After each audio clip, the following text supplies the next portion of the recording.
ici, au siège de la centrale électorale. Voilà, Guy Matundu, une communication très très attendue dans un contexte où l'opération d'enrôlement et d'identification a été déjà lancée sur les zones opérationnelles. Comme vous savez, première ère et deuxième ère, troisième ère opérationnelle au niveau de la Belgique, l'Afrique du Sud, le Canada, les États-Unis, mais aussi et la France, sur toute l'étendue du territoire national également. Il faudrait probablement faire la lumière sur tout ce qui se passe autour du processus électoral. Et alors, c'est un exercice démocratique et la centrale électorale se donne. Tout à l'heure, probablement, ça sera pas une conférence qui sera animée par le président de la CENI et qu'on estime être en déplacement. Vraiment, le premier ou le deuxième vice pourrait bien conférer à Didi Manara. Voilà, absolument. Merci de cette précision, devant. Et près de 100 journalistes, essentiellement la presse nationale.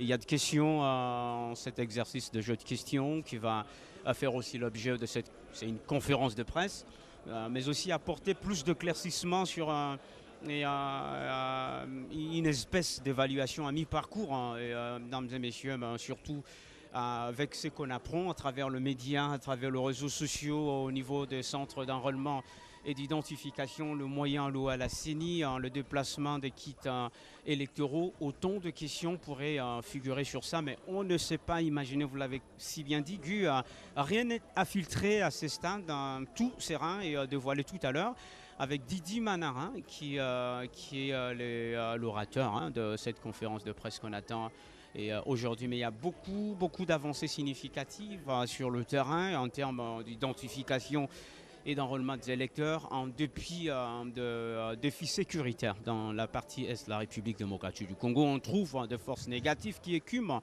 et le Nord Kivu et l'Ituri. Et d'ailleurs, la dernière en date, c'est cette lance-roquette du groupe terroriste M23 qui a ciblé plus de 5 civils, mais aussi...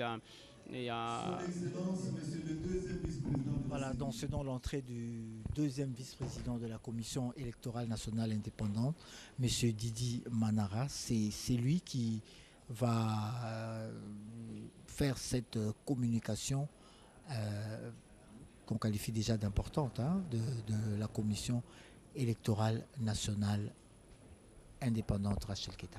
Merci. balonje bacholo cha chitonga chimo kasumbu kesiko mekelemenda masonga na seni mu chikoso mujibu bakonga bakamona kamba ba mondo mwa chitonga kudi chindondi cha fumu mujiki wakasumbu komekela myanda ya masonga ngala mkalenga Didi Manara mukala mule Jean Pala wa Denis Kadima udimukala mupumbishibwa katani majo kumani bwa se muyuki kayo kana. Nous vous souhaitons une fois de plus la bienvenue dans ces beaux cadres appelé salle Abbé Apollinaire Malumalu au siège de la CENI pour notre rendez-vous électoral hebdomadaire. Comme vous le savez, depuis quelque temps, la CENI a initié une tradition qui veut qu'elle communique presque chaque semaine à la population à travers les médias que vous représentez ici. La communication de ce jour sera faite au nom de son Excellence, Monsieur le Président de la CENI empêché, par son Excellence, Monsieur le deuxième vice-président de la Commission électorale nationale indépendante. Sans plus tarder et avec tout le respect, nous invitons son Excellence, Monsieur le deuxième vice-président de la Commission électorale nationale indépendante à bien vouloir prendre la parole. Excellence.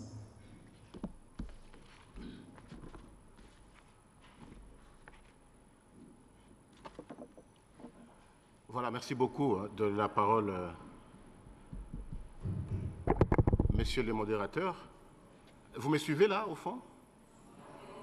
Non?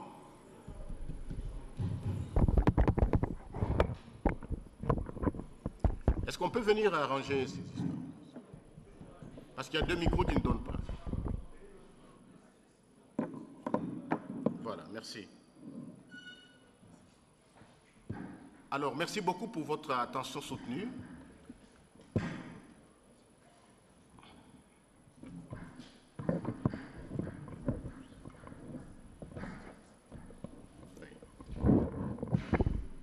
Mesdames et messieurs de la presse, en principe, on devait commencer à 14 h. On commence par s'excuser pour ces 30 minutes de retard.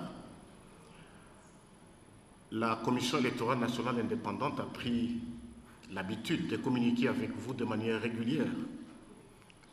En fait, c'est vraiment un rendez-vous du donner et du recevoir, où vous, de la presse, vous venez ici à la CENI pour avoir l'information, alors la vraie.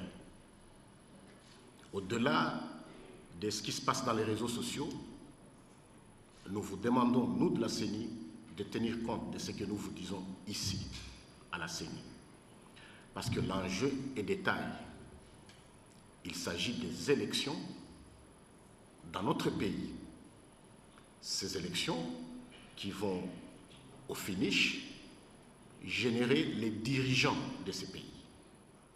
À commencer par le président de la République jusqu'aux dirigeants du plus bas niveau. Donc nous vous demandons vraiment d'être très assidus et d'écouter le message de la CENI. Vous avez les salutations de son Excellence, Monsieur le Président Denis Kadima, qui est en mission. Je viens de parler avec lui. Il me demande de vous saluer et d'écouter ce message avec attention. Alors, la communication de la Commission électorale nationale indépendante, CENI, de ce jour, va comporter 2 points essentiels. D'abord, il s'agira de vous brosser, d'une manière générale, l'évolution de la révision du fichier électoral dans les 3 aires opérationnelles.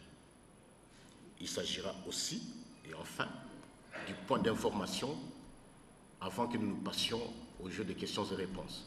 Nous serons très ouverts et nous voulons que ce soit à bâton rompu. Mesdames et messieurs, par rapport à la première ère opérationnelle, vous savez que nous avons officiellement clôturé l'enrôlement dans cette ère opérationnelle, excepté quelques centres d'inscription qui ont posé énormément de problèmes, où nous faisons pratiquement de la récupération. Mais à ce jour, nous vous donnerons de manière exclusive tous les résultats à ce jour, au 14 mars 2023. Il s'agira également de vous parler de la période de récupération des opérations d'identification et d'enrôlement des électeurs dans l'ère opérationnelle 2, c'est-à-dire la 2e ère opérationnelle.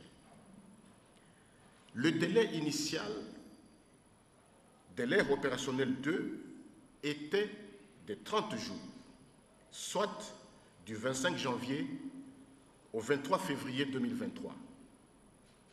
Mais vu l'engouement observé à la clôture de cette ère opérationnelle, un délai de récupération de 10 jours a été accordé aux compatriotes non encore enrôlés par le souci de garantir le caractère inclusif du fichier électoral.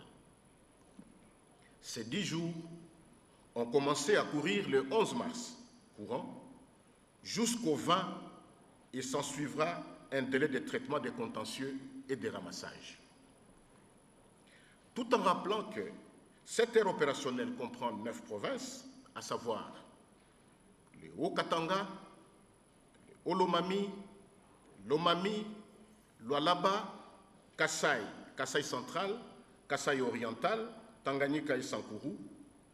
À ces provinces s'ajoutent l'Afrique du Sud, la Belgique et la France. Les statistiques à la date du 13 mars 2023 se présentent de manière suivante par aire, donc par province. Dans la première ère opérationnelle, à la date du 13 mars 2023, le monitoring de la CENI renseigne que les statistiques provisoires des enrôlés dans cette ère opérationnelle ont évolué de la manière suivante. 1. Équateur, nombre d'enrôlés à ce jour, 1 172 084, soit 99%. Hommes, 622 738. Femmes, 549 346. Kinshasa. Nombre d'enrôlés à ce jour, 5 535 278, soit 102%. Hommes, 2 724 474. Femmes, 2 810 804. Congo central.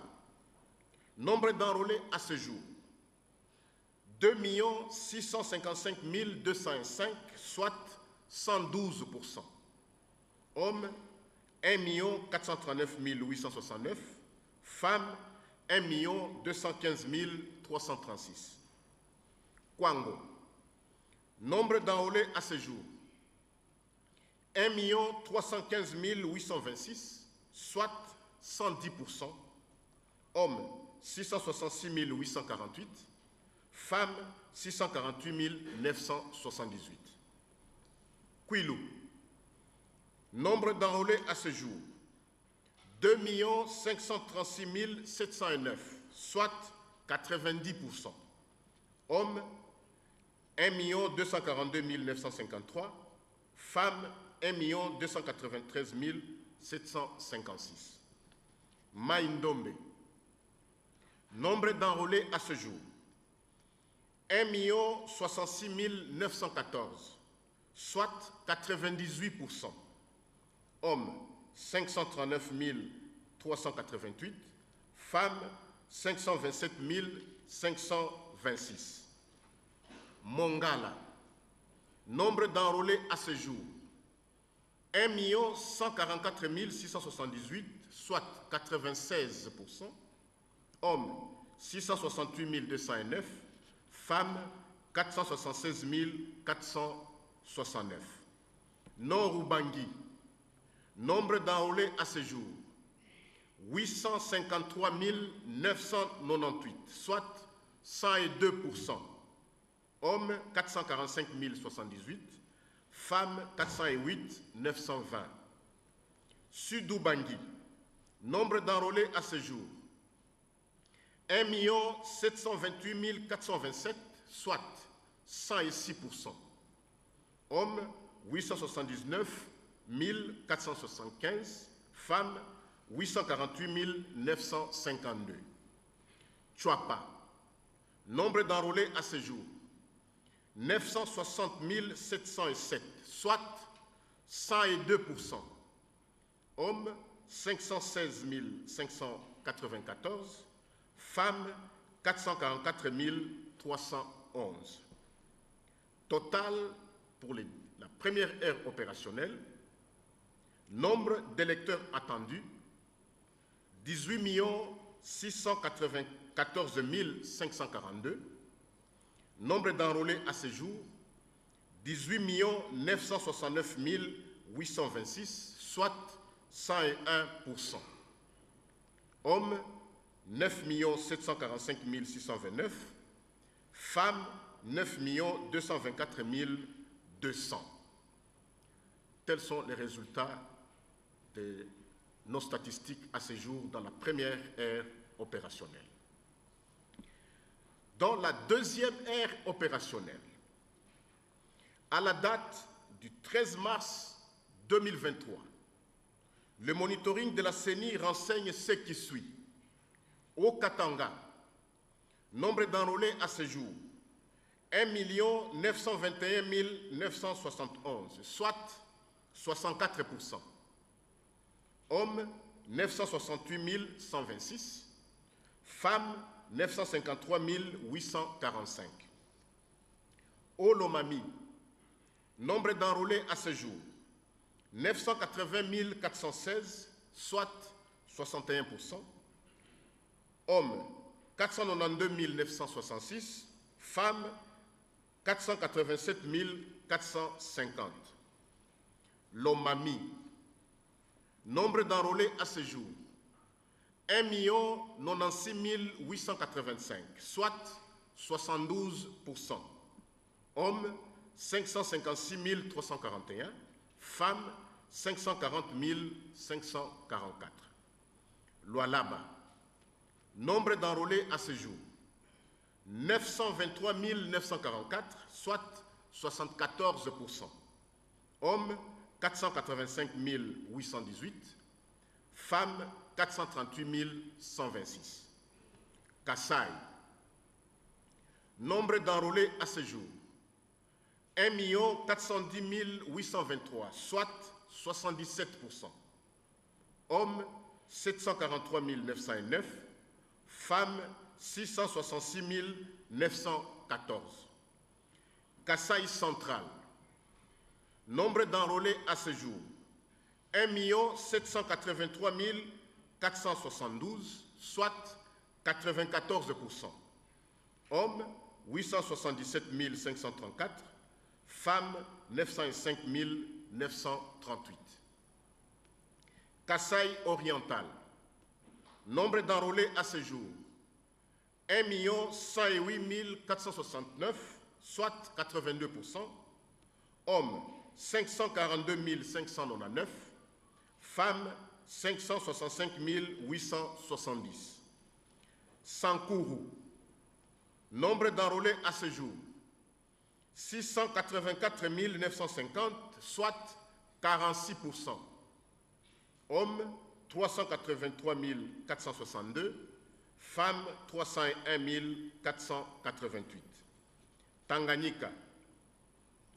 Nombre d'enrôlés à ce jour, 1 86 050, soit 75%. Hommes, 527 398. Femmes, 558 652. Total dans cette ère opérationnelle, 2. Nombre d'électeurs attendus, 15 381 709. Nombre d'enrôlés, 10 996 980, soit 71%. Hommes, 5 578 153. Femmes, 5 418 827. Congolais de l'étranger. Statistiques de l'Afrique du Sud. Hommes, 1839. Femmes, 1107. Nombre d'enrôlés à ce jour, 2946. Belgique. Hommes, 1777. Femmes, 1136. Nombre d'enrôlés à ce jour en Belgique, 2913. Statistiques de la France. Hommes, 3336. Femmes, 2149. Nombre d'enrôlés à ce jour, 5511. Aire opérationnelle 3. À ce jour, les statistiques provisoires dans cette aire opérationnelle se présentent comme suit. Bazouélé, nombre d'enrôlés à ce jour, 128 723, soit 22%. Hommes, 69 283. Femmes, 59 440. Otouélé, nombre d'enrôlés à ce jour, 516 236, soit 45%. Hommes, 271 730. Femmes, 244 506. Ituri, nombre d'enrôlés à ce jour, 664 420, soit 24%. Hommes, 360 091. Femmes, 304 329. Maniema, nombre d'enrôlés à ce jour, 559 928, soit 44%. Hommes, 303 173. Femmes, 256 755. Nord Kivu, nombre d'enrôlés à ce jour, 1 20 179, soit 22%. Hommes, 511 125. Femmes, 509 054. Sud Kivu, nombre d'enrôlés à ce jour, 1 143 842, soit 36%. Hommes, 595 389. Femmes, 548 453. Chopo, nombre d'enrôlés à ce jour, 445 117, soit 28%. Hommes, 238 048. Femmes, 207 069. Total, dans cette troisième ère opérationnelle, nombre d'électeurs attendus, 15 214 539. Nombre d'enrôlés, 4 478 445, soit 29%. Hommes, 2 348 839. Femmes, 2 129 606. Congolais de l'étranger, statistiques du Canada, hommes 215, femmes 96, nombre d'enrôlés à ce jour 311. Statistiques des États-Unis d'Amérique, hommes 111, femmes 57, nombre d'enrôlés à ce jour aux États-Unis 168. Total général, sans compter les électeurs de l'étranger. Nombre d'électeurs attendus, 49 382 552. Nombre d'enrôlés à ce jour, 34 445 251, soit 70%. Hommes, 17 672 618. Femmes, 16 772 633. Ce sont là les vraies statistiques de l'enrôlement en République démocratique du Congo à ce jour. Mesdames et messieurs, nous passons à notre deuxième point qui était inscrit à l'ordre du jour, qui concerne le point d'information de la Commission électorale nationale indépendante. Vous savez, mesdames et messieurs de la presse, que notre pays, la République démocratique du Congo, se trouve devant deux problèmes majeurs. Le premier, c'est l'agression dont notre pays est victime de la part du Rwanda. Cette agression qui est décriée par tout le monde et qui fait que notre pays soit fragilisé à ce jour. Et le deuxième point, qui est le plus important pour notre pays, c'est l'organisation des élections générales à date, c'est-à-dire dans le délai constitutionnel. Et laissez-moi vous préciser ici d'entrée de jeu que votre commission, la Commission nationale électorale nationale indépendante pilotée par le président Denis Kadima, n'a pas changé de narratif. Nous allons organiser ces élections dans le délai constitutionnel. Et lorsque vous regardez, vous jetez un coup d'œil dans le calendrier, c'est le 20 décembre de cette année que ces élections auront lieu. Et le mot glissement, comme l'a toujours insinué le président Denis Kadima, n'est pas dans notre vocabulaire. Cependant, la CENI a noté qu'il y a une frange de la population qui ne cesse au jour le jour de cibler la CENI, de jeter des balles contre la CENI pour fragiliser notre système électoral, notre processus en cours. Et pourtant, ce processus électoral figure parmi les pieds séculiers, les bras séculiers de la stabilisation de notre pays. Nous avons été désagréablement surpris par la sortie médiatique de l'ancien président de la CENI. Je parle du président Corneille Nangaa, qui n'a pas usé du devoir de réserve qui lui incombe la loi.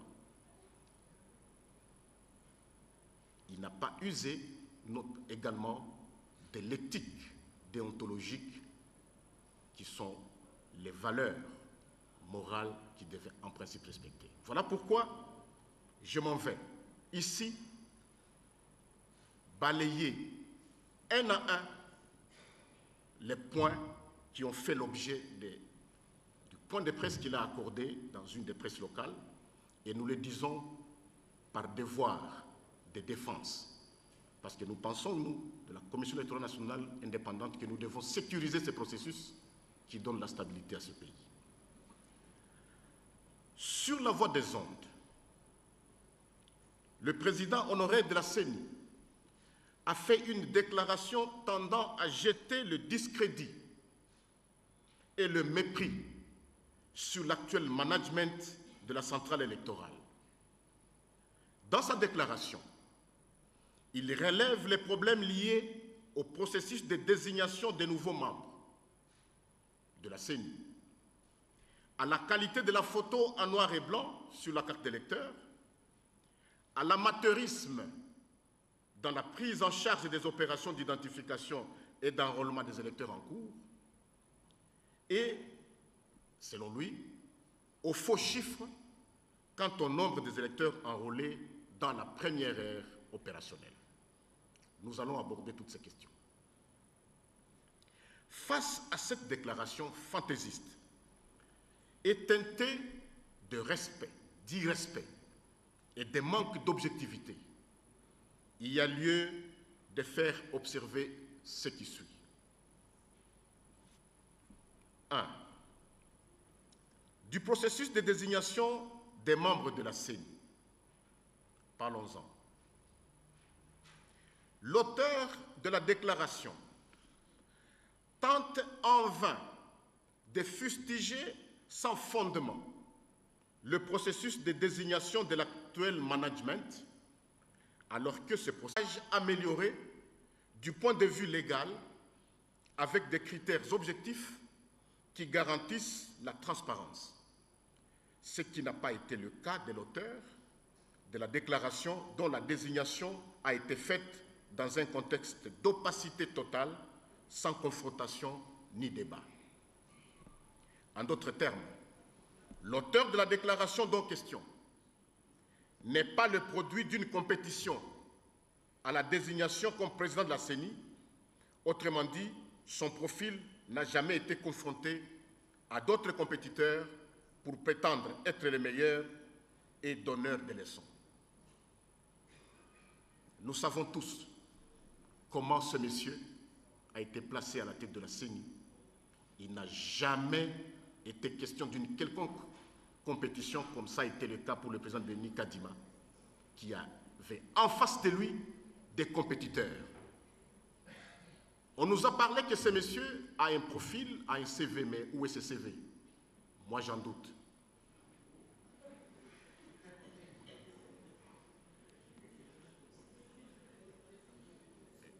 J'étais au Kenya dans un forum des présidents des commissions électorales nationales indépendantes des pays de la SADC.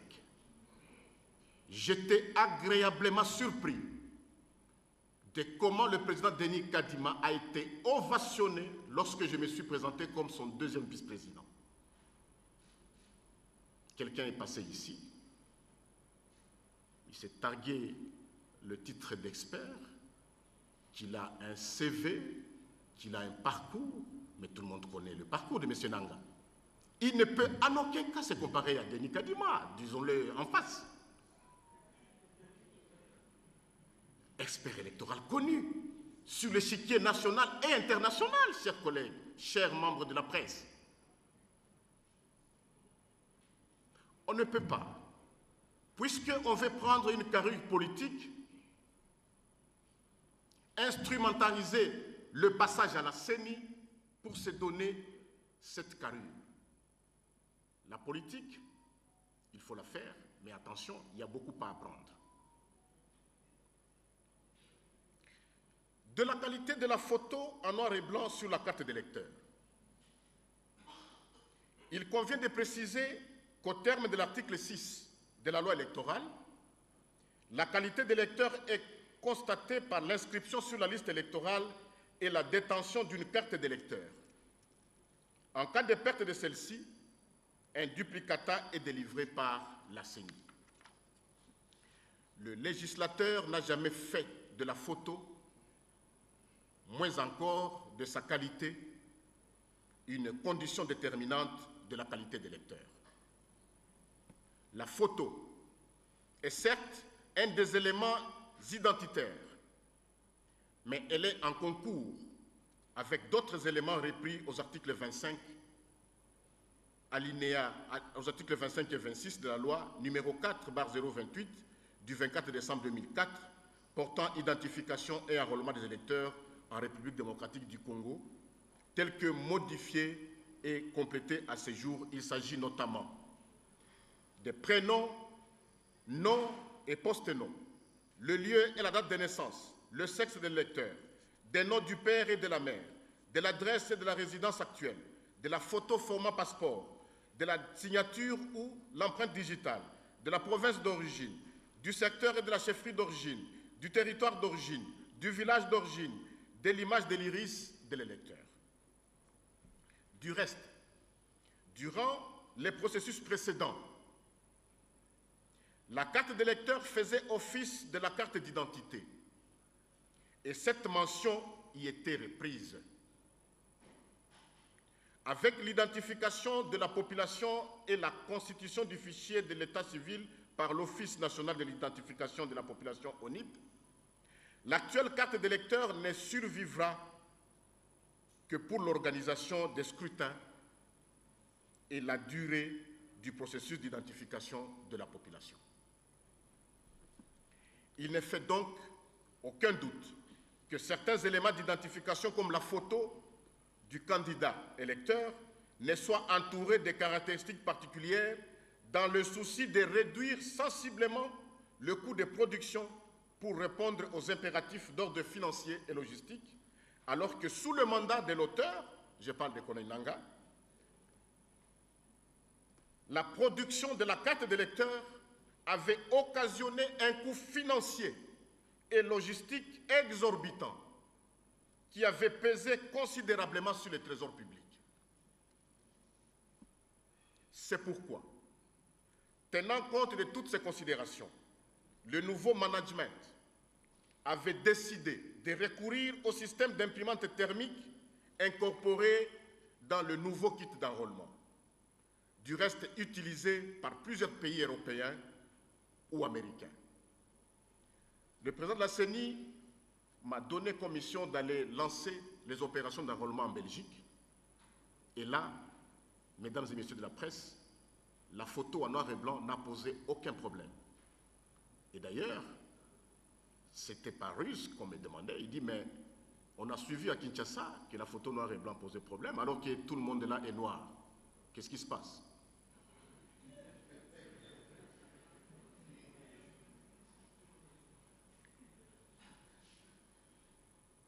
De l'amateurisme dans la prise en charge des opérations d'identification et d'enrôlement des électeurs en cours.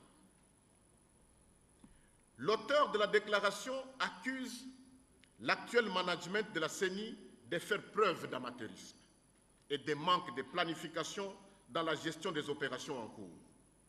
Cette affirmation surprend quelque peu pour les raisons suivantes.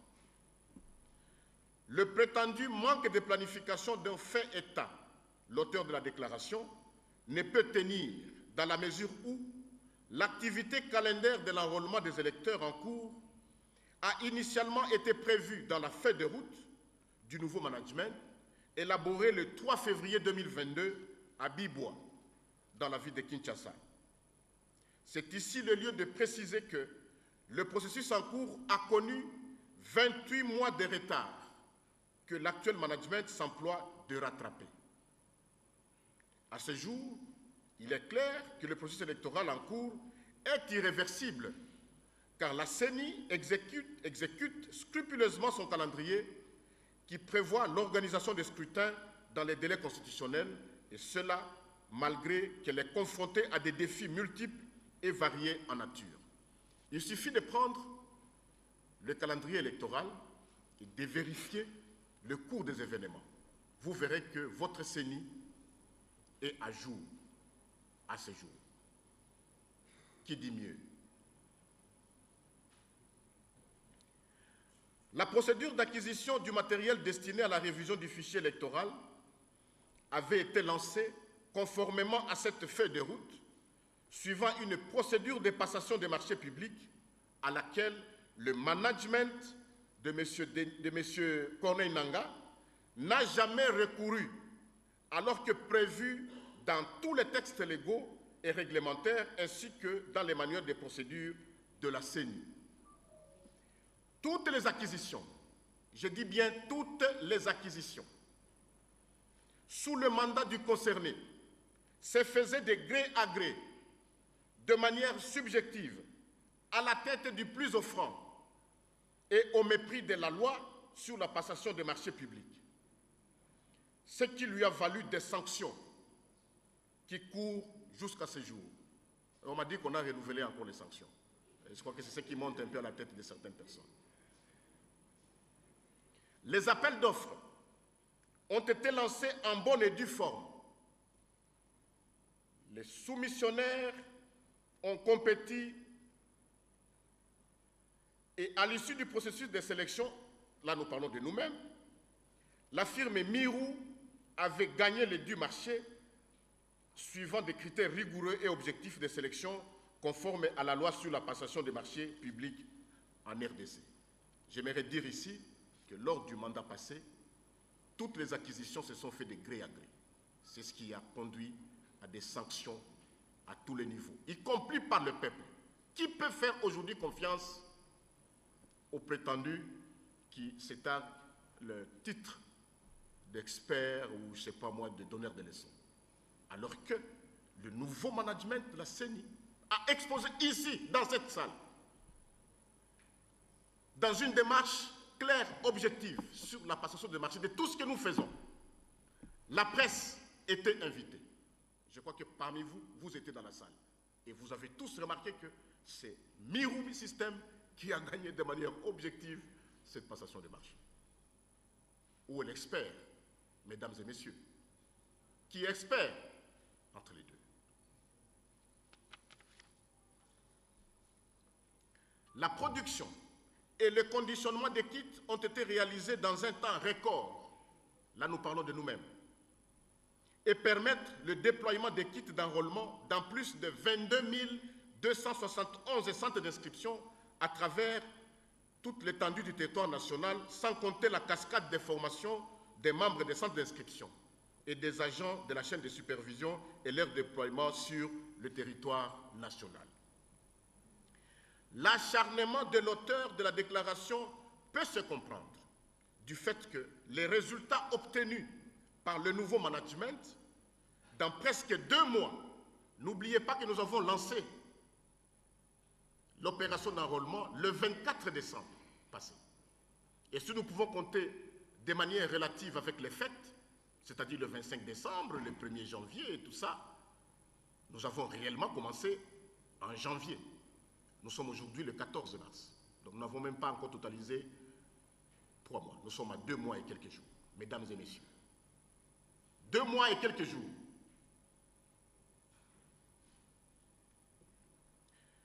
Je disais donc l'acharnement de l'auteur de la déclaration peut se comprendre du fait que les résultats obtenus par le nouveau management dans presque 2 mois dans l'ère opérationnelle 1 correspond, suivez-moi bien, j'espère que vous êtes en train de me suivre, correspond à 5 mois lors de l'opération pilote dans le Nord Ubangi. M. Nanga et son équipe ont lancé l'opération pilote dans le Nord Ubangi et ça a pris 5 mois. Et ça a pris 3 mois dans la première ère opérationnelle sous son mandat, en 2016. L'opération pilote réalisée durant 5 mois au Nord Ubangi, de juillet à novembre 2016, avait recueilli 803 986 électeurs. 803 dans 5 mois. Et 679 996 enrôlés après dédoublonnage. Alors, s'agissant de l'ère opérationnelle 1 de 2016, comprenant 7 provinces, à savoir le Haut-Katanga, le Haut-Lomami, le Lualaba, Chouapa, Sud-Ubangi, Mongala, Équateur, la CENI de M. Nanga avait enrôlé au bout de 3 mois, allant du 13 novembre 2016 au 13 mars 2017, soit 8 846 852 pour 8 622 370 électeurs attendus. C'est-à-dire qu'au final, sous le mandat de l'auteur de la déclaration, juste pour l'opération pilote et la première ère opérationnelle, 9 526 846 électeurs ont été enrôlés entre juillet 2016 et mars 2017, soit pendant 8 mois. Pendant 8 mois, alors que pour la même opération, dans un délai de 2 mois, là je parle des chiffres, le nouveau management, en dépit des difficultés rencontrées que vous connaissez sur le terrain, est parvenu à enrôler 19 246 505 électeurs sur les 18 694 542 électeurs attendus. Voyez vous-même la différence qu'il y a. Où est l'expert et où est l'imposteur? Comment, dans ces conditions, des différentes remarques entre les deux cycles électoraux, l'auteur de la déclaration peut se permettre de qualifier l'acteur management de faire preuve d'amateurisme? Où est l'amateurisme dans tout ça? Dans 2 mois, le nouveau management enrôle 19 millions et dans 8 mois, vous enrôlez 8 millions. C'est pas croyable, c'est à peine croyable. Cette performance, en termes de respect des délais calendaires et des records dans les statistiques du nombre d'enrôlés, est loin d'être de l'amateurisme. Par ailleurs, l'auteur de la déclaration fait à dessein de ne pas souligner le succès de la première expérience, la toute première expérience de l'enrôlement des Congolais résidant à l'étranger, dont les prouesses sont saluées par tous nos compatriotes de la diaspora et par l'ensemble de la communauté internationale. Durant son mandat, je parle de M. Corneille, il a recouru au moratoire à l'effet de justifier son incapacité de débuter cette opération dans certains pays, comme l'actuel management vient de le faire avec succès du reste. Nous nous interrogeons également, à cet égard, où serait l'amateurisme dans le chef du nouveau management? Par contre, s'agissant de cette opération d'enrôlement des Congolais résidant à l'étranger, que l'auteur de la déclaration avait brillé par un manque d'ingéniosité notoire et criant. Parlons des faux chiffres, des prétendus faux chiffres, quant au nombre des électeurs enrôlés dans la première ère opérationnelle. Mesdames et messieurs, c'est vraiment étonnant, à tous égards. Les 19 246 505 d'électeurs enrôlés constituent les données brutes des statistiques de la première ère opérationnelle et qu'il faille attendre la fin de l'enrôlement de la deuxième et la troisième ère opérationnelle afin de procéder au dédoublonnage et à la consolidation des données pour avoir le nombre exact dans le fichier électoral en répondant au principe « un électeur, une voix ». C'est seulement après cette consolidation qu'au regard de l'article 6 de la loi électorale que la CENI publie la liste provisoire des électeurs par centre de vote avec une indication du bureau de vote. On était désagréablement surpris de suivre dans les médias que ces messieurs ont voulu que la CENI puisse à ce jour publier les résultats par quartier. C'est quand même pas croyable. Par quartier. Alors que ce sont des statistiques brutes. On n'a même pas encore procédé au dédoublonnage, même pas la consolidation, et on n'a pas encore terminé l'enrôlement sur toute l'étendue du territoire national. Mais il veut qu'on publie à ce jour par quartier, alors que lui-même n'était même pas capable de le faire.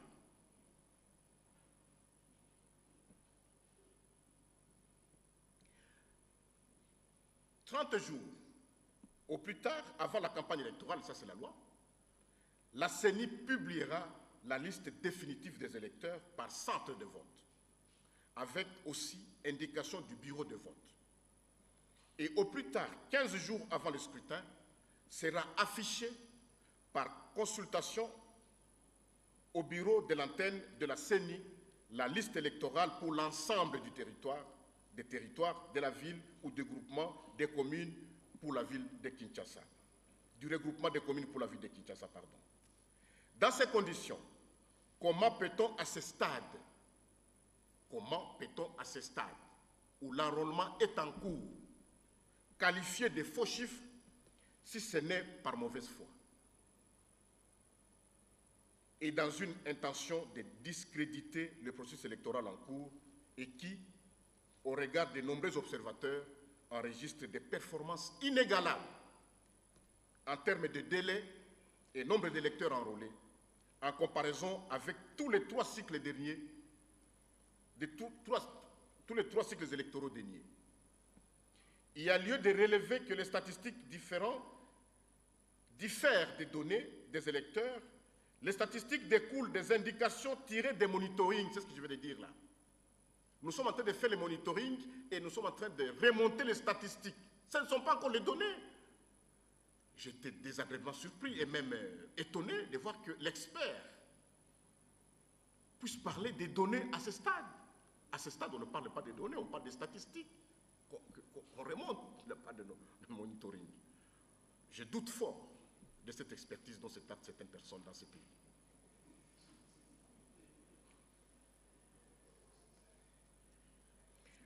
Je disais donc qu'il y a lieu de relever que les statistiques diffèrent des données des électeurs. Les statistiques découlent des indications tirées du monitoring des opérations, alors que les données découlent de la consolidation du traitement de celles-ci.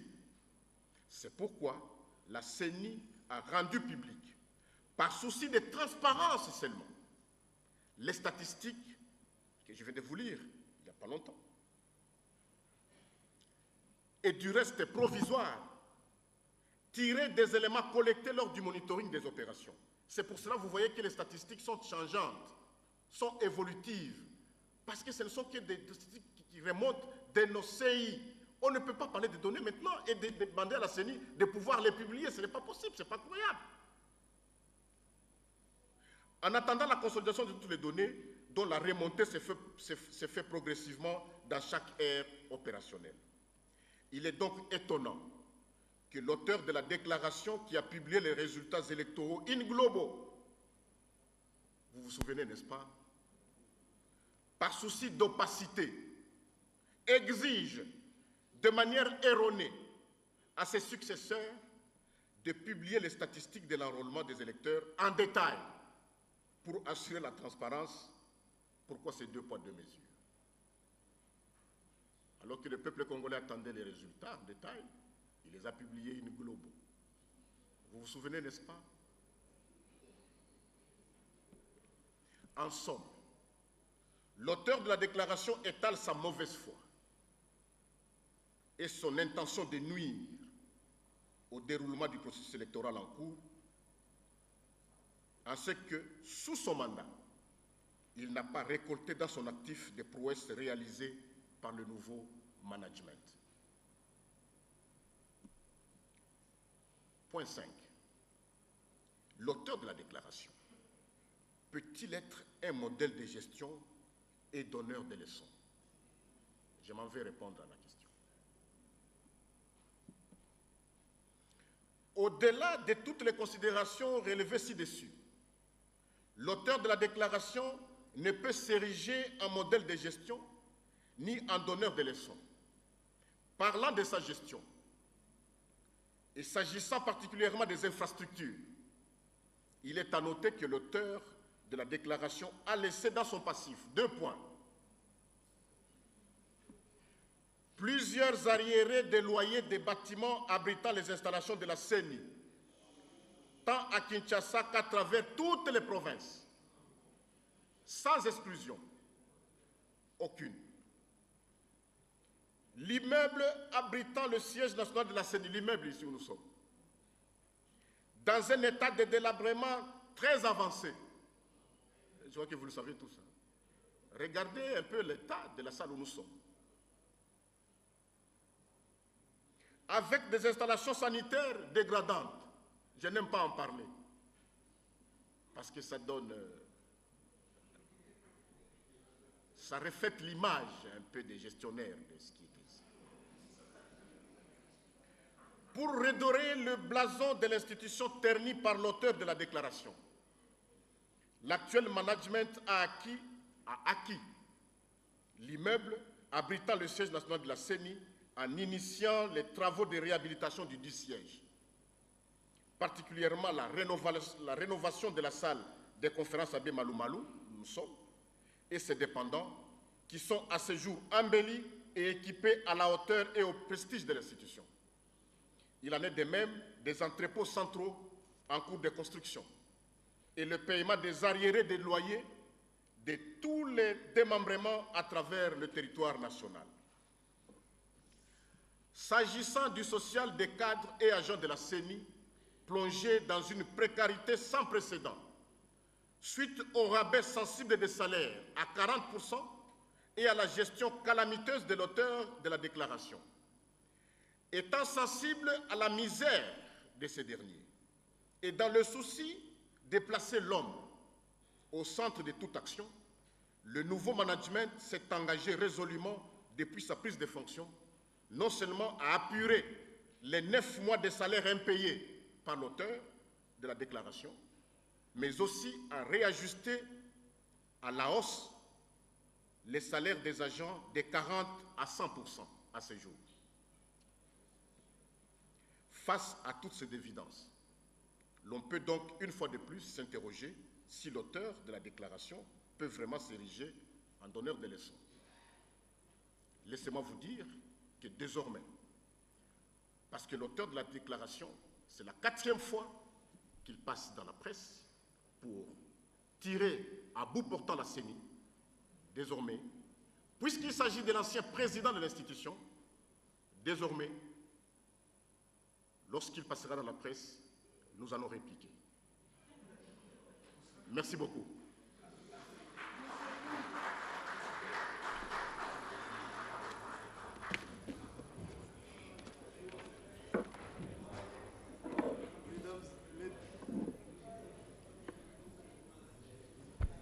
Alors c'est la communication. Vous venez de suivre avec attention la communication de la Commission électorale nationale indépendante de ce jour. Et à présent, nous allons passer au jeu de questions et réponses.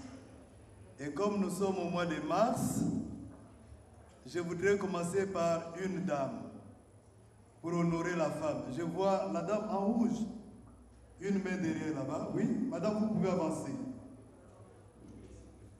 Avancez ici.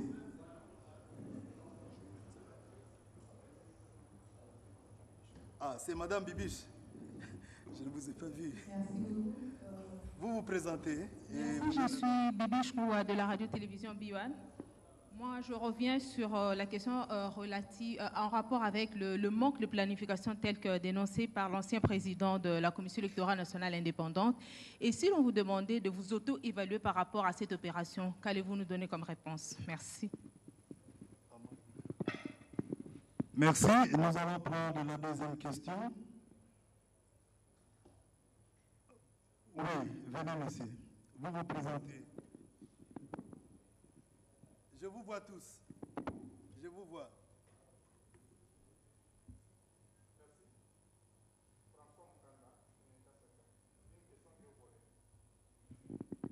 Le premier volet de ma question, c'est de savoir si l'on a décaissé les fonds sollicités par la CENI, parce que la dernière sortie médiatique du président Denis Kadjima Kazadi, on avait l'intention qu'il y avait 6 mois et la CENI n'avait pas eu de fonds. Si au jour d'aujourd'hui, vous pouvez nous dire combien la CENI a eu et si possible, au prochain rendez-vous électoral, si l'on pourra publier les tableaux de fonds décaissés. Le dernier volet de ma question. Il y a certains leaders politiques congolais qui sollicite à ce que l'on suspende les opérations électorales pour nous concentrer à la sécurité et au développement des Congolais par rapport à la réalité de l'Est. Que dit la CENI? Merci. Merci.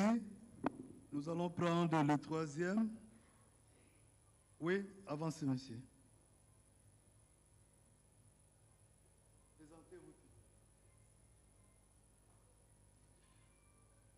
Je suis Mike Pakoto. Monsieur le Président, ma question se focalise sur certaines informations. Je suis Mike Pakoto du groupe des médias Top 243 News. Sur la problématique liée sur un dialogue qui se prépare en perspective. Parce que avant d'aller dans le plus des détails de votre explication, vous nous avez rassuré que peu importe ce qui va se faire, la CENI tient à respecter et à organiser le processus électoral dans le délai constitutionnel. Alors, on va avoir l'idée sur un probable dialogue qui va se faire. Est-ce que ce dialogue qui se fera dans le politique ne pourra pas vous empêcher à avoir encore un glissement comme vos prédécesseurs ont pu en bénéficier, dont vous venez d'ailleurs d'éclaircir l'opinion quant à cela. Entre autres, c'est votre prédécesseur comme président de la CENI, Corneille Nangaa. Merci. Merci. Patrick Bomboka. Après, ça sera Eric Izam de l'antenne A.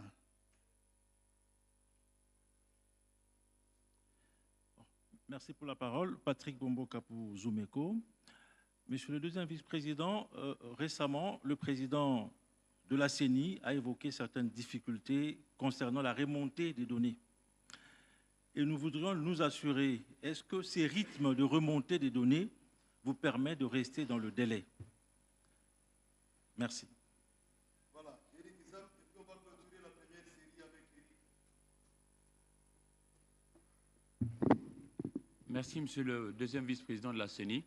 Déjà, félicitations pour le travail qui est fait. Mais je voudrais comprendre une chose, parce que dès demain, déjà, va s'ouvrir au niveau du Parlement la session parlementaire. On devra s'attendre à l'examen et puis, in fine, au vote de la voix portant sur la répartition des nombres de sièges. Je voudrais déjà avoir une idée du moment où, CENI, vous pensez arriver au niveau du Parlement pour terminer cette question-là. Et puis, deuxième question, on vous met beaucoup de pots de banane à mon sens, hein. Mais je voudrais comprendre, le bureau sortant, dirigé autrefois par Corneille Nangaa, dit que les agents qui ont travaillé avec lui réclameraient 21 mois d'arriérés de salaire et que vous, votre bureau actuel avec le président Denis Kadima Kazadi bloquerait. Comment vous y répondez? Et puis, pour terminer, j'observe ce qui se raconte à travers le pays et j'enregistre plusieurs sons de cloche, notamment au niveau du ministère des Finances. Quel est le délai qui, selon la CENI, si jamais on ne vous donnait pas des subsides afférentes, vous ne saurez pas évoluer? Parce que là, un semestre, depuis septembre 2022, mars 2023, ça fait quand même un semestre, c'est pas rien. Quand est-ce que si jamais on ne vous donne jamais rien, ça va bloquer la machine CENI actuellement? Merci. Merci à tous les intervenants. Nous allons permettre à son Excellence, Monsieur le deuxième vice-président, de vouloir fournir des éléments de réponse. Excellence. Non, merci beaucoup. Je vais commencer par la question de Mme Bibiche, de B1, qui demande à la CENI de s'auto-évaluer par rapport à la planification de nos activités ou de nos opérations. Madame, je vous demande seulement de prendre votre calendrier. Je crois que vous avez le calendrier électoral. Regardez le calendrier, parce qu'en fait, l'évaluation s'est faite sur base des indicateurs objectivement vérifiables. Et les indicateurs vérifiables ici se trouvent dans le calendrier, c'est-à-dire le respect des délais, le respect des opérations.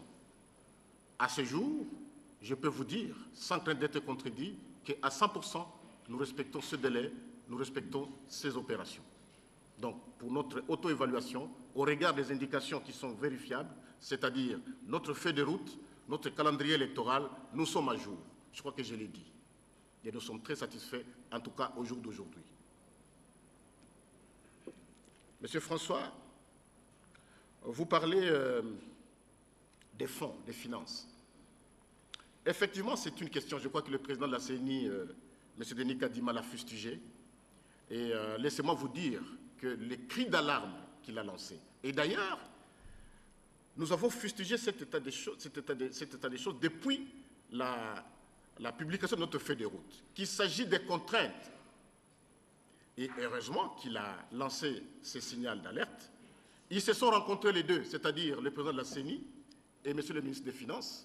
Et nous pensons qu'à ces jours, nous attendons les fonds parce qu'il y a beaucoup d'impératifs, il y a beaucoup de choses que nous devons vraiment réaliser, notamment la paye de nos MCI, notamment la remontée des données. Je crois que quelqu'un a fait allusion à ça. Nous attendons de manière urgente ces fonds. Et le gouvernement nous a promis que dans un bref délai, ces fonds nous seront disponibilisés. Donc voilà un peu, nous croyons à notre gouvernement, parce que c'est notre institution, nous n'avons pas d'eux, et nous pensons que le gouvernement va faire son travail, va répondre à ses obligations légales et constitutionnelles, de doter à la CENI les fonds nécessaires, parce que nous ne générons pas les recettes. Et nous pensons vraiment qu'à ce jour, puisque le gouvernement nous a promis, après la rencontre entre les deux chefs des institutions, le ministre des Finances et le président Denis Kadima, nous pensons que dans les jours qui viennent, nous aurons ces fonds. Et nous pouvons vraiment lever les obstacles qui sont devant nous, par rapport aux fonds, par rapport au financement. Vous nous demandez de publier les fonds décaissés. Je ne sais pas ce que dit la loi par rapport à ça, si nous pouvons publier les fonds alloués, je ne sais pas, mais je n'ai pas connaissance que la loi nous exige la publication de comment nous gérons les fonds de l'État.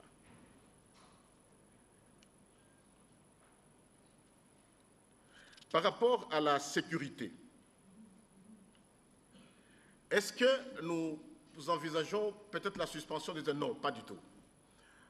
Je crois que en matière électorale, chaque institution doit faire sa part des responsabilités. Au gouvernement de doter les fonds, au gouvernement de sécuriser le processus électoral, à la CENI d'organiser les élections. C'est ce que nous sommes en train de faire.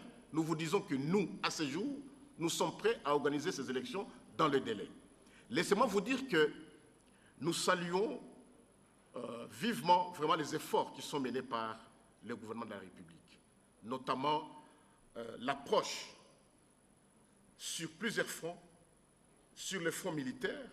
Nous saluons vraiment la bravoure de nos forces armées, de comment ils sont en train vraiment de verser leur sang pour que la paix revienne au pays, de contraindre cette agression qui nous est imposée par le Rwanda.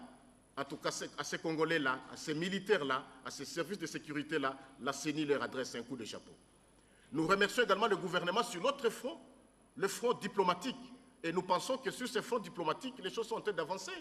Et nous saluons vraiment que la communauté internationale, que les organisations régionales, sous-régionales, l'Union africaine puissent vraiment mettre la main dans la pâte pour que la paix revienne en République démocratique du Congo. Voilà pourquoi, au niveau de la CENI, nous croyons vraiment à cette approche, à toutes ces démarches-là du gouvernement, en commençant par le plus haut sommet jusqu'au niveau de toute la population. Nous pensons vraiment que la paix reviendra en République démocratique du Congo et la main de l'Éternel est sur notre pays et nous allons organiser ces élections dans le délai. Nous ne sommes pas, nous ne voulons vraiment pas que le pire arrive. Parce qu'il y a beaucoup de personnes ici, surtout les prophètes des malheurs, qui veulent qu'il n'y ait pas élection pour qu'ils puissent se retrouver dans des salons pour se partager encore le pouvoir. Le peuple congolais, nous pensons, nous de la CENI, que le peuple congolais veut qu'il y ait élection dans le délai constitutionnel, c'est-à-dire le 20 décembre de cette année. Le dialogue, je crois que j'en ai parlé, pour nous, je ne sais pas, mais la CENI, en tout cas à ce jour, nous sommes à moins de 10 mois des élections. Parce que les élections auront lieu le 20 décembre. Nous sommes à moins de 10 mois. Faudra-t-il qu'il y ait un dialogue? Mais le dialogue n'est pas mauvais. Si les gens peuvent dialoguer, parce que si vous arrêtez le dialogue, ce n'est pas une bonne chose, n'est-ce pas? Mais sachez maintenant quel est le contenu du dialogue. Et si c'est pour freiner le processus électoral, eh bien ça, c'est vraiment une matière à discuter. Hein. Parce que je vous dis ici qu'en arrêtant le processus électoral, envisager également tout ce qui peut arriver au niveau de notre pays. Parce que ça peut prendre toutes les formes possibles. C'est-à-dire, je ne voudrais pas entrer dans les détails, mais je crois que la meilleure des façons pour notre pays, en tout cas pour la CENI, c'est d'organiser ces élections dans les délais. Nous allons échapper à beaucoup de mauvaises choses pour l'avenir de notre pays. La remontée des données, oui, bien sûr, je crois que je l'ai dit, c'est encore, vous voyez, par exemple, les statistiques dans la 3e ère opérationnelle, ces statistiques-là ne sont pas complètes. Demain déjà, vous pouvez voir que ces statistiques peuvent même doubler, même tripler. Puisqu'il y a des coins, moi par exemple, je viens de la Chopo. J'ai visité pratiquement 6 des 7 étoiles de la Chopo. Ce n'est pas facile de remonter les données. Il y a des endroits où vous allez en moto, vous arrêtez à 100 km et vous devez faire encore 100 km à pied. Donc 3 jours et 3 nuits à pied pour arriver jusqu'au niveau du centre d'inscription. Et voyez un peu, s'il faut remonter les données, il faut compter une semaine. Voilà pourquoi nous disons que cette remontée des données doit être financée et nous attendons l'argent, évidemment, de la part du gouvernement. Et puisque le gouvernement, à travers le ministre des Finances, nous a promis, en tout cas, cet argent est attendu ici au niveau de la centrale électorale. La répartition des sièges, nous serons au rendez-vous parce que la session s'ouvre demain, je crois demain c'est le 15, et prendra 3 mois, c'est jusqu'au mois de juin. Nous ne pensons pas que jusqu'à la fin du mois de juin, nous n'aurons pas terminé l'enrôlement des électeurs. Non, nous ne pensons pas. Et nous pensons que nous serons vraiment à date et nous allons soumettre cet avant-projet de loi sur la répartition des sièges au niveau du Parlement. Et nous aurons cette loi. Et après, la phase qui va suivre, vous vous en souvenez, ça sera l'appel à candidature, n'est-ce pas?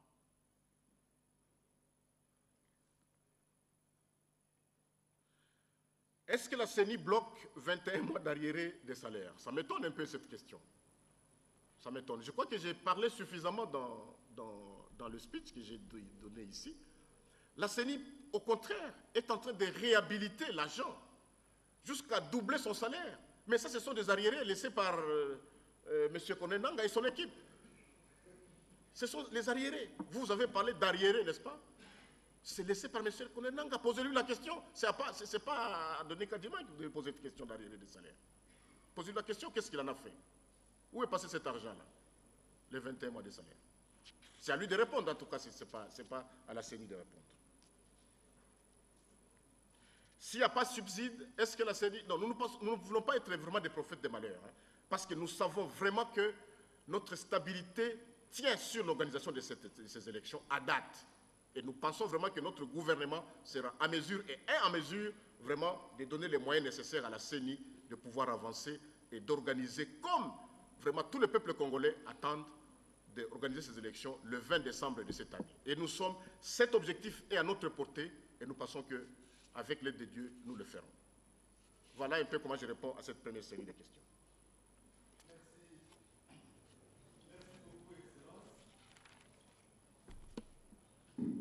Merci beaucoup, Excellence. Nous allons prendre la deuxième série. Tout à l'heure, il y avait, je crois, je ne vois plus, Teddy.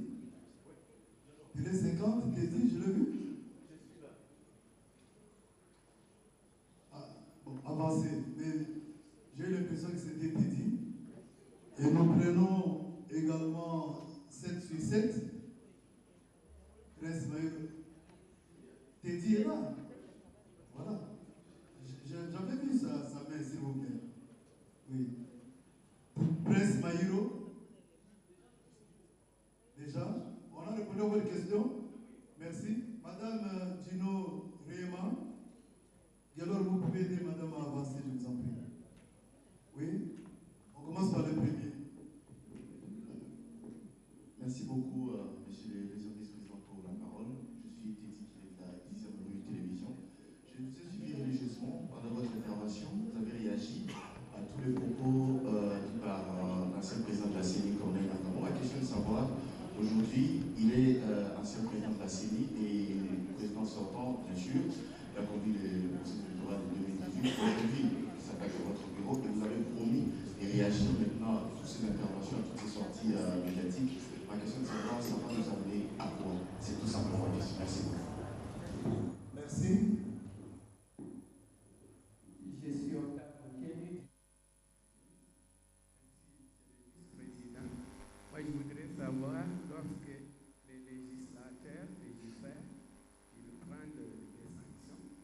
vous avez dit ici que les membres de la CENI sont tenus au devoir de réserve pour ne pas divulguer les secrets de délibération.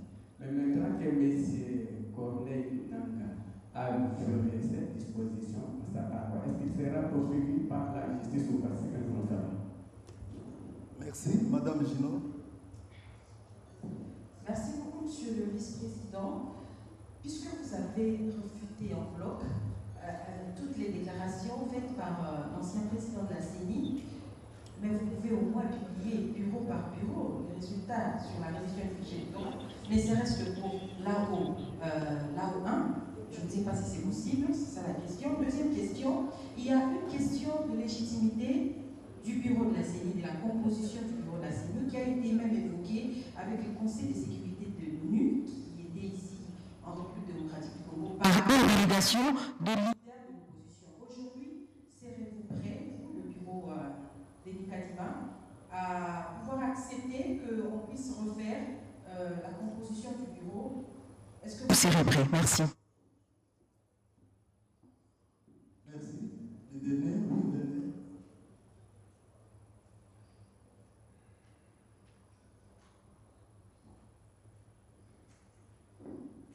Merci. Jean-Louis Goy, Digital Congo. Alors, Monsieur le deuxième président, je voudrais savoir pourquoi il a fallu que l'ancien président Nanga puisse parler publiquement pour que vous puissiez évoquer tout ce que vous avez évoqué. Parce que vous avez présenté beaucoup d'irrégularités, principalement sur la passation du marché de gré à gré, où on sait pertinemment qu'il y a possibilité qu'il y ait des poursuites judiciaires parce que ce n'est pas permis dans la loi. Pourquoi il a fallu que monsieur puisse parler pour que la CENI puisse en ce moment réagir?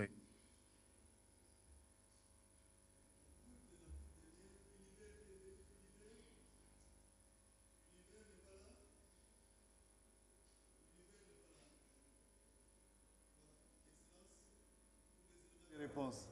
Oui, merci beaucoup. Merci beaucoup pour toutes ces questions.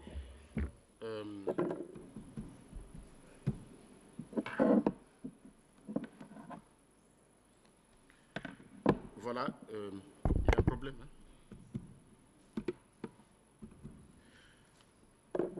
Pourquoi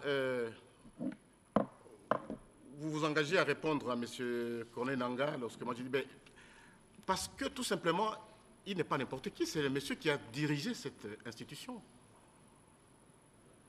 Ce n'est pas un quidam, ce n'est pas un monsieur de la rue. Et pour le ramener à la raison, parce qu'en fait la question électorale, elle est tellement sensible que lorsque quelqu'un s'attaque à son intégrité, nous avons, nous, de la CENI, l'obligation de défendre cette intégrité pour amener la stabilité dans ces pays. Parce qu'il y a beaucoup d'inconscients. Lorsqu'on tire à boulet rouge de cette façon sur la CENI, on tire au fait sur l'intégrité de notre processus électoral, c'est-à-dire sur la stabilité de notre pays. Et nous avons vraiment absolument le devoir de défendre notre institution, c'est-à-dire de défendre l'intégrité du processus électoral. Lorsqu'il y a des violations, écoutez, ce monsieur n'est pas à sa première violation, vous vous rappelez? Il n'y a pas 2 semaines, il est passé pour dire qu'il y a eu des accords politiques qui ont fait à ce qu'il n'y ait pas bain de sang dans ce pays. Mais ce dossier n'est pas encore clos. Il est passé, il s'est rébiffé, il a fait une culbute en l'air pour dire non, c'est pas ça et tout ça. Non, ça ne suffit pas. Ensuite, il est venu se plonger dedans parce que l'argumentaire qu'il a donné là, il s'est enfoncé davantage parce que ce n'est pas ça la bonne raison. Il doit expliquer au peuple congolais comment est-ce que les accords politiques ont fait que les pays puissent éviter un bain de sang. On appelle ça des violations flagrantes. Vous voyez? Et ce n'est pas à la CENI, vraiment, de se mettre à la place de la justice pour interroger les uns et les autres. Vous nous demandez de publier les résultats bureau de vote par bureau de vote. Mais nous ne faisons que ce que la loi nous dicte, madame. Mais passer au niveau de nos centres d'inscription, bureau par bureau, vous avez dit, je crois que vous voulez parler de centre d'inscription. Lorsque vous passez au niveau des centres d'inscription, vous verrez que nous affichons, comment on appelle ça, la liste album. À la fin de la journée, lors de l'enrôlement des électeurs, nous affichons la liste album. Je ne sais pas ce que vous demandez encore de faire. C'est ce que la loi nous demande de faire. Et c'est ce que nous faisons régulièrement. Si vous avez été alerte, vous avez vu que à chaque fois que vous passez au niveau de centre d'inscription, vous voyez que nous avons affiché la liste de tous ceux-là qui ont été enrôlés la veille. Ça, c'est la loi. Mais lors du vote, nous allons publier les résultats, bureau de vote par bureau de vote. Je crois que le président de la CENI vous l'a dit, et la loi nous l'exige, et nous le ferons.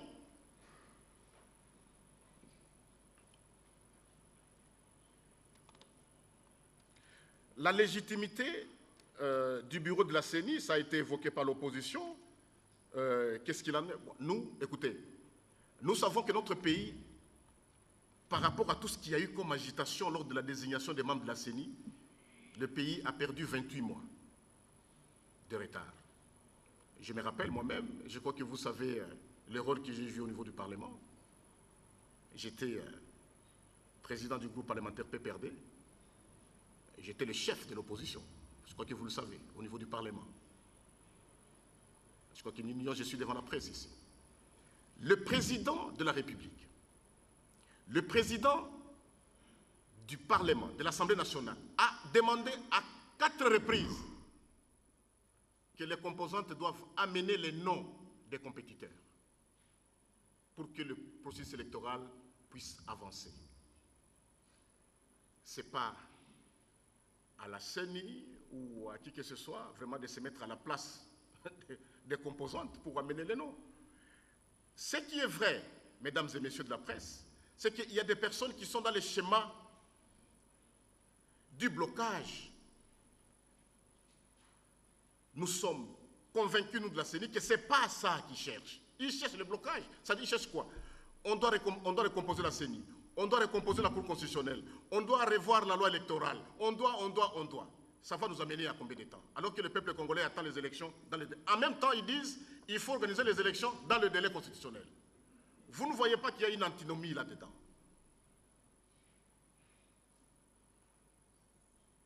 Et nous, de la CENI, nous disons que nous avons parcouru, en tout cas, tout le schéma requis par la loi pour être là où nous sommes, tous les 15 membres. Et je vous dis que nous sommes passés par les mailles sévères de cette procédure. Nous sommes passés vraiment à la sélection. Nous sommes passés devant la commission paritaire. Nous sommes passés devant l'Assemblée nationale pour le vote, pour l'entérinement. Donc, je ne vois pas à l'heure actuelle pourquoi est-ce que le pays doit recommencer éternellement ce qui a déjà été fait. Et surtout que l'équipe actuelle vous prouve noir sur blanc qu'elle est compétente, elle est en train de faire de très bonnes choses pour ce pays. Aujourd'hui, nous sommes déjà, et qui l'eût cru qu'après 2 mois et 2 semaines, que nous pourrions enrôler 34 millions d'électeurs. Qui l'eût cru? Je ne pense pas que vous, de la presse, vous pouviez le croire. Si on vous disait à l'époque, vous allez dire qu'on mentait, comme vient de le faire le monsieur dont question tout à l'heure. En 2 mois, s'il vous plaît, en 2 mois et quelques jours, 34 millions de Congolais. Si ce n'est pas une expertise, c'est quoi? Si ce n'est pas la bonne volonté, c'est quoi? Si ce n'est pas une performance, alors c'est quoi? Donnez-moi le qualificatif.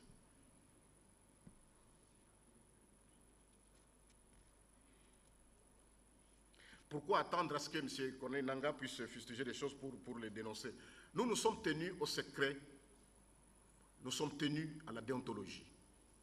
Mais puisque lui-même a voulu étaler, je vous signale qu'il a laissé beaucoup de cadavres dans son placard. Et ça, ce n'est pas les derniers.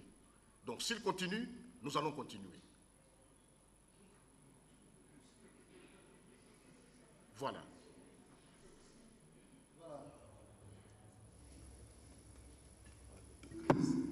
Nous disons merci à son Excellence, Monsieur le 2e vice-président de la Commission électorale nationale indépendante. Mesdames et messieurs de la presse, nous sommes arrivés à la fin de notre point de presse de ce jour. Nous vous remercions sincèrement pour votre participation et nous vous fixons rendez-vous dans les jours qui viennent. À présent, nous vous invitons de bien vouloir rester en place sur vos sièges afin de permettre à son Excellence, Monsieur le deuxième vice-président et les autorités qui l'accompagnent de bien vouloir quitter la salle. Mesdames et messieurs de la presse sont priés de rester dans la salle pour une petite information.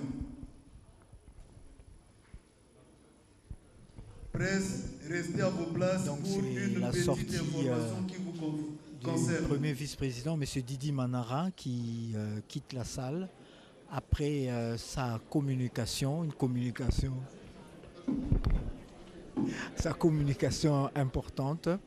2 points à l'ordre du jour. Il a d'abord donné les principes, la cartographie en fait de toutes les aires opérationnelles à la date du 13 mars 2023. Donc pour l'aire opérationnelle, la première aire qui est composée de 10 provinces, le total cumulé fait état de 18 969 826 enrôlés. La première aire opérationnelle, elle comprend les provinces de l'Équateur, de Kinshasa, du Congo central, du Kwango, du Kwilu, du Maïndombe, de la Mongala, du Nord et Sud Ubangi et de la Tchoapa. La deuxième aire opérationnelle, elle enregistre à ce jour 10 996 000 enrôlés. Et là, ce sont les provinces du Haut-Katanga, Olomami, Lomami, Lualaba, le Kasaï central, le Kasaï oriental, et le Sankuru et le Tanganyika. Enfin, il y a la troisième aire opérationnelle qui est constituée de Bazuele, Oele, Ituri, Maniema, Nord Kivu, Sud Kivu et Chopo. Et là, déjà 4 millions d'enrôlés. Cette même opérationnelle, la troisième, concerne également 2 pays de l'Amérique. Il s'agit des États-Unis d'Amérique et du Canada. Le Canada, lui, enregistre 311 enrôlés. Les États-Unis d'Amérique, à ce jour, nos compatriotes sont au nombre de 168 à s'être enrôlés à notre ambassade à Washington. Et donc, ce sont là les statistiques que M. Didi Manara Linga, le deuxième vice-président de la centrale électorale, a donné avant de fustiger, de répondre aux attaques lancées par l'ancien président de la CENI, M. Corneille Nangaa. M. Didi Manara a balayé d'un revers de la main toutes les accusations portées contre l'actuel management de la CENI par l'ancien président de la CENI. Pour lui, en effet, toutes les opérations et toutes les passations de marché de l'actuel management de la CENI ont été faits dans les normes, et il n'y a pas eu des marchés gré à gré, comme c'est le cas pour le management précédent, à marteler Didi Manara, premier vice-président de la CENI.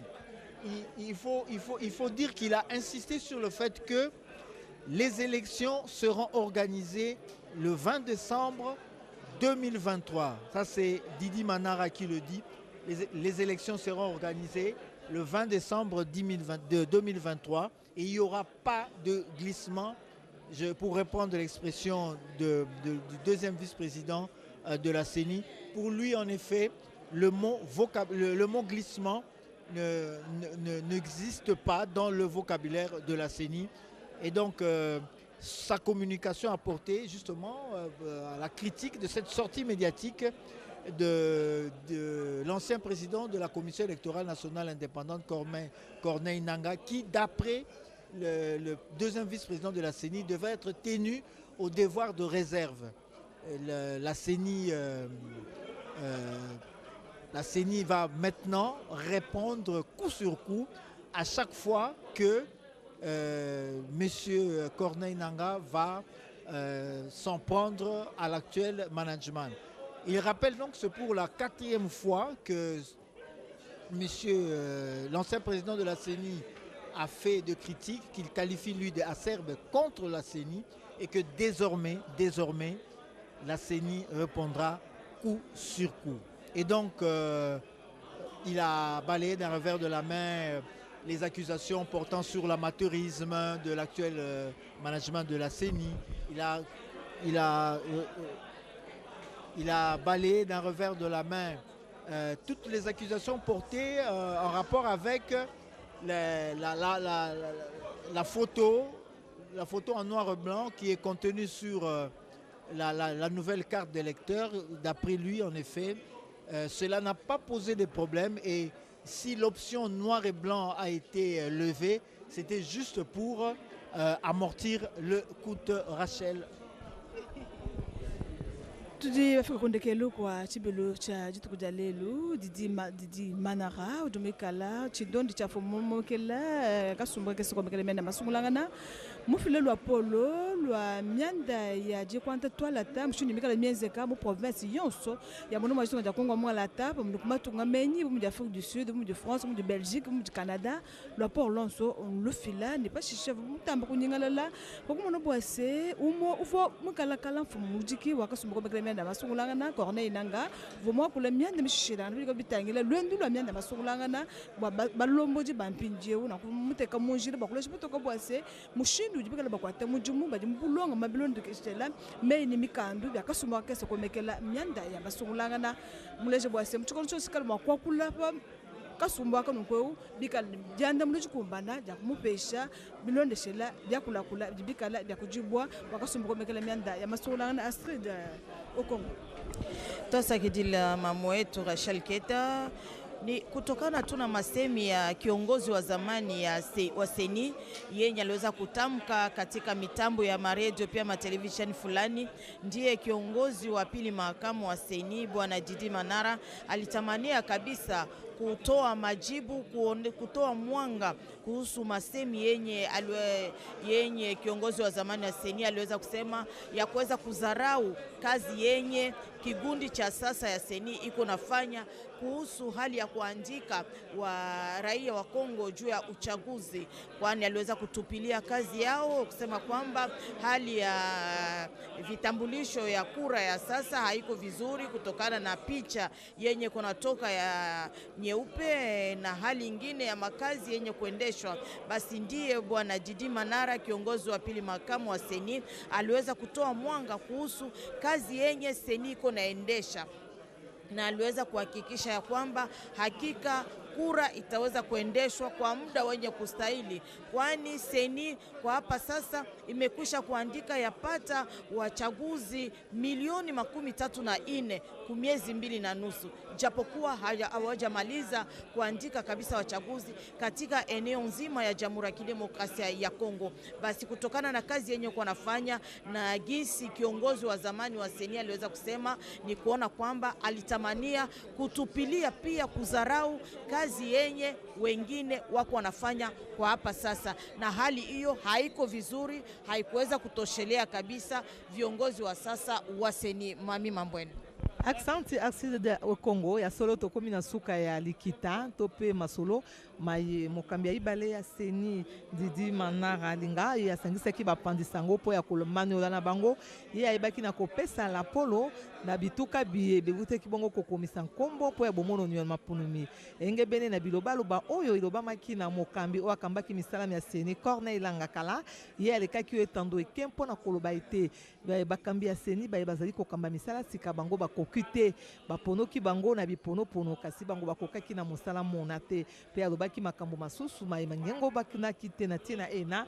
Didi Manara linga ye ayebutaki na kolimbola polele te uta bango banda mosala kino mwema lelo ezali pene na bana etuka ekolo Congo démocratique pene na milio kama isato na ine bango basili bongo kokomisa nkombo ya bango kasi mayema so maloba mi omonoko ya Corneille Nanga ezali maloba malokuta mpe elongo bani soki mokete na bana nsomi ya ekolo Congo démocratique po ya Didi Manara linga ayebisi ete ekolo ya biso ekoleka na maponomi osanza ya zomi na ibale ometkumba na isato bana nsomi ekolo Congo démocratique bakopono mokambi oyo bango balingi pona kopuma ekolo kasi bilobaloba inso oyo lobami na Corneille Nanga ezali maloba ya lokuta mpe ezali maloba ya pamba kasi bamokebisi ete atika bilobaloba sika soki azali kokoba sena koloba makambo ya lokuta pe ya pamba sika seni ekotelema pe bakolanda engebeni mibeko kondi ya ekolo Congo démocratique elobami ekwati ya ekolo ya biso.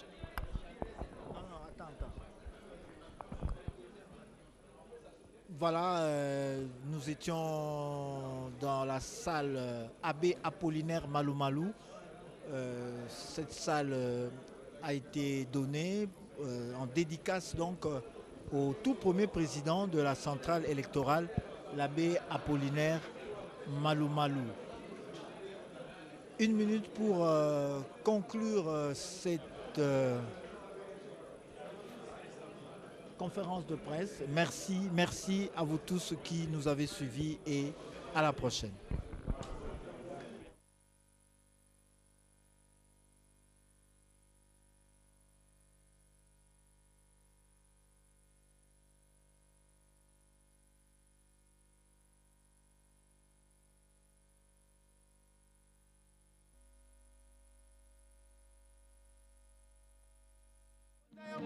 Désormais, c'est chez vous de vos canapés que vous vivrez le relooking de la RTNC.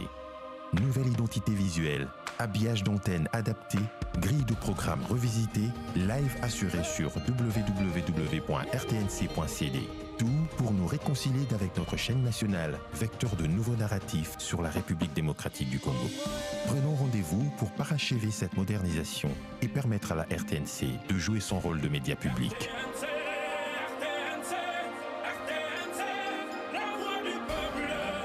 RTNC, votre voix, vecteur de l'unité nationale.